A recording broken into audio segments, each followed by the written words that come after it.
All right, questions for Hunter Duplessis? Greg?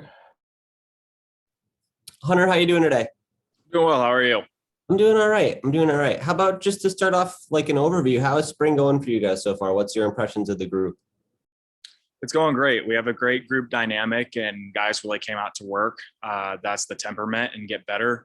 Although we had a great season last year, we're looking forward into the things that we can be working on because none of that stuff impacts us on our next snap, next hold, next kick, next punt. So we're looking to better ourselves, and that's a great mentality going into the spring. And I'm excited. You are one of 12 guys who chose to come back for the extra year, the senior group who's returning for that super senior season. What's this sort of attitude or mentality from that group of players at this time of the year? At this time of the year, it's really culture and building a culture that will remain here after we're long gone and bringing our kids to UTSA football games.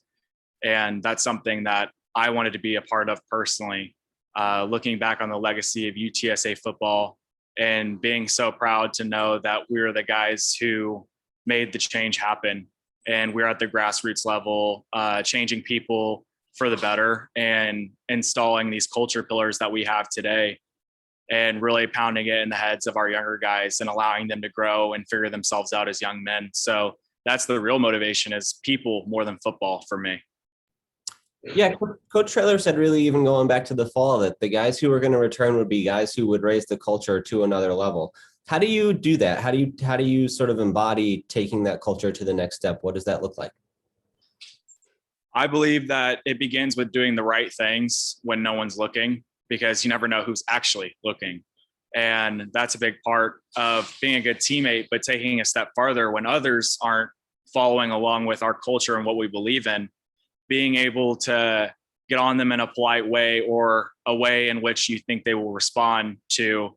It doesn't necessarily mean being super hard on them, but also having the courage and the boldness to call them out and say, hey, that's not what we do. We don't walk off the football field. Hey, that's not what we do. We give perfect effort and everything, and you quit on that rep, obviously. So being able to say those things to your fellow teammates and bring them higher and bring them along with you is really how you get that done in the locker room, on the field, and really in life. When you were making your decision, what factors did you have to weigh as to whether you wanted to come back or not? Well, everybody likes telling you how great of a season it was and how great you did, but I saw that there were improvements to be made, and there was no better team to come back to than UTSA football. So to have the ability to improve on my craft with the people that I love, a coaching staff that I love, it was hands down, I'm coming back no matter what. Also, I'm employed in town, and my wife is working here in town. So there were a lot of things in place that gravitated me to stay in San Antonio and further my career at UTSA football. What are you doing for work now? I'm an IT systems administrator intern over at Southwest Business Corporation. I've been working there since, I believe it was October of last year. And so I've been interning for them all throughout the end of last season and winter break and into now into spring ball. And I really enjoyed over there. I mean, they've given me nothing but the best opportunities to learn and be comfortable in my career field overall. How demanding is that in terms of the hours you have to put in or that commitment to make that happen? It's a lot. I work typically 35 plus hours a week. So it's a full-time job on top of the full-time football job I already have and school. Mainly it takes a lot of budgeting my time. I never waste a minute. I'm very intentional with my time, and that helps me prevent stress and built up anxieties that might occur with such a load on my plate. But they also work with my schedule extremely well, which is why I took the position.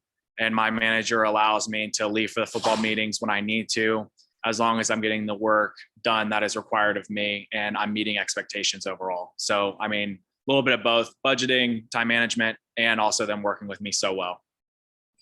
How about from the academic side? Do you have a lot of class hours on top of that, or where are you at with that process right now? So I'm in 4 master's classes right now, trying to get my MBA here.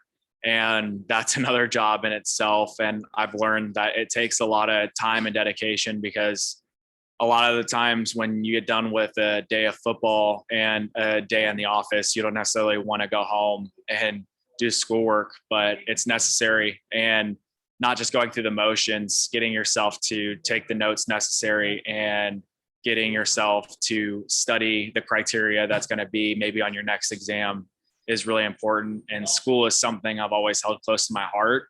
I love it, which is another reason I came back, because I didn't mind the school portion. And I love my professors. So having a commitment to that is just as big as the job and just as big as the football piece overall.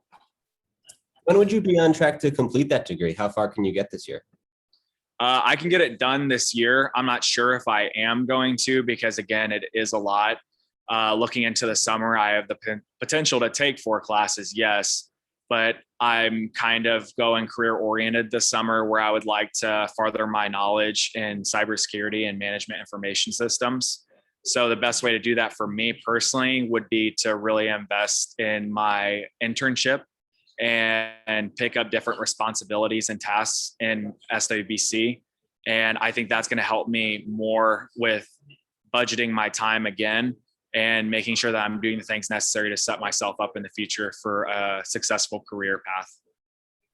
So now, even going through this spring and juggling all that, what do you want to get out of this time, and what does the team want to get out of this time from a football perspective? I think it's just the improvements, because you're not going to make major adjustments in season. That is for this season overall. And while we would like to make some adjustments and tweaks here and there once some issues arise, because they sure will come the first day, the opening game, but we don't want to be making these major adjustments. So I feel like everybody has an open mindset going into this, a learner's mindset, if you will, to where we're breaking everything down and rebuilding it from the bottom. So that open mindset is the key to spring ball, and basically self-development would be the theme. Is that process a little bit easier just because of the experience level being as high as it is with the group? I would say yes, because less frustration comes with it as you've done it before. Spring ball can be frustrating for a kicker because everybody wants to tell you how great of a season you had, but you understand that changes must be made in order for us to move forward and to get as close to perfection as possible. Even though we know perfect is impossible, you try to get as close as possible. So some of our younger guys grasping the concept of starting all over, breaking down your form and how you see kicking and how you kick the football is important. And it's important to not get so emotionally involved. And that's something I'm really trying to bring along and foster in the group, is that healthy fear of failure, but be willing to fail in spring. Anything else for Hunter? No, I'm good. Thank you, Hunter. I All right. appreciate it. Thanks, Hunter. We'll get Lorenzo in there next. No problem. Y'all have a good one.